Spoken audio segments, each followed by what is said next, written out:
Have you ever looked up at the night sky and felt small? Billions of years before clocks, before smartphones, before any written word, our ancestors did the same thing. They looked up not just with wonder, but with purpose. The sky was their clock, their calendar, and their guide. The bright, warm light meant safety and activity. The cool, dark night meant rest and danger. This simple, reliable pattern gave humanity its first unit of time, the day. One sunrise to the next. People could mark this passage with a scratch on a bone or a notch in a piece of wood. It was the fundamental beat of life itself. Every culture on Earth, without needing to communicate with any other, came to the same conclusion. A day is the cycle of light and dark, a gift from our home star. But humans are pattern seekers. We needed more than just the day. The next most obvious timekeeper was the moon. It waxed from a sliver to a full, glowing disk, then waned back to nothing, offering a longer cycle. This lunar month, roughly 29 to 30 days long, became the next building block of the calendar. Many early societies were built around these moon cycles.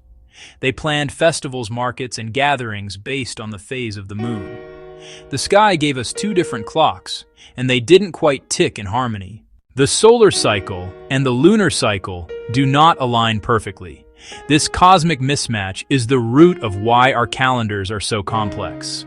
The story of the calendar is the story of humanity, trying to reconcile the rhythms of the sun with the rhythms of the moon, a quest for a perfect system to measure our journey through the cosmos. While the moon was a convenient way to group days, it had a major flaw. A year based purely on 12 moon cycles is only about 354 days long. This lunar year is about 11 days shorter than the time it takes for the seasons to repeat. If you were a farmer using a strictly lunar calendar, your planting month would drift. One year you'd plant in the warm spring. A few years later it would fall in the cold of late winter. This was a huge problem. For survival, you needed a calendar locked to the seasons, and the seasons are governed by the sun. Ancient observers, especially the Egyptians, lived by the rhythm of the Nile River. Each year it flooded, depositing fertile silt. They needed to predict that flood. Priests and astronomers watched the sky night after night, and they found a clue. Just before the sun rose and the flood began, a brilliant star appeared on the horizon. That star was Sirius. The Egyptians called it Sopdet. Its appearance reliably predicted the flood and the new year. Egyptians began counting days between Sirius's returns, year after year, generation after generation, and arrived at a number. The cycle of seasons, the return of Sirius, and the flooding of the Nile all took about 365 days. They'd found the solar year. This was a monumental leap, a calendar based on the sun. The new 365-day calendar was far more stable. It kept seasons in place and became the foundation for later calendars. They organized 365 days into 12 months of 30 days each, 360 days, then added 5 extra festival days to complete the year. It was an elegant, if imperfect, solution. But the universe is rarely so simple. The actual year is closer to 365.2422 days. That extra quarter of a day seems tiny, but it accumulates. After 4 years, it adds up to 1 day, after a century, about 25 days. Your spring equinox would drift into April, then May. Egyptians knew about drift, but didn't correct it. People lived with it. As societies grew more complex, they needed more precision. It was the Romans who tackled this cosmic rounding error, Julius Caesar. By 46 BCE, the Roman calendar was a disaster, out of sync by about 3 months. Advised by Sosigenes, who knew the Egyptian calculations and the quarter-day problem, Caesar created a reformed, purely solar calendar. They introduced the leap year, let quarters accumulate, then add a day every 4th year to keep seasons aligned.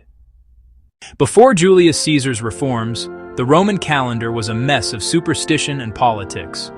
The earliest Roman calendar had only 10 months, starting in March and ending in December. That's why month names seem off. September, October, November, December. From Latin for 7, 8, 9, 10 are our 9th through 12th months. The missing time, January and February, was once an unnamed winter. Later, Romans added them to create 12 months. But counts were inconsistent. Roman superstition favored odd numbers, so months were given 29 or 31 days, and the year ran short. Priests were to insert an intercalary month, but officials abused it, lengthening or shortening years for politics. Time became a political tool. Caesar threw out the chaos for a rational, sun-based calendar. 365 days with a leap day every 4 years. To reach 365, he reassigned days across months, a pattern of 30 and 31. Quintilis was renamed Julius, July, with 31 days. After Caesar, Sextilis became Augustus, August, gaining a day, likely taken from February. Details are debated, but ego shaped our months. Our uneven month lengths echo Roman politics and pride. The Julian rule overcorrected. The true year is 365.2422, not 365.25. By the 15th century, drift was about 10 days, so in 1582, Pope Gregory III introduced the Gregorian calendar. He dropped 10 days and refined leap years, divisible by 4, but century years only if divisible by 400.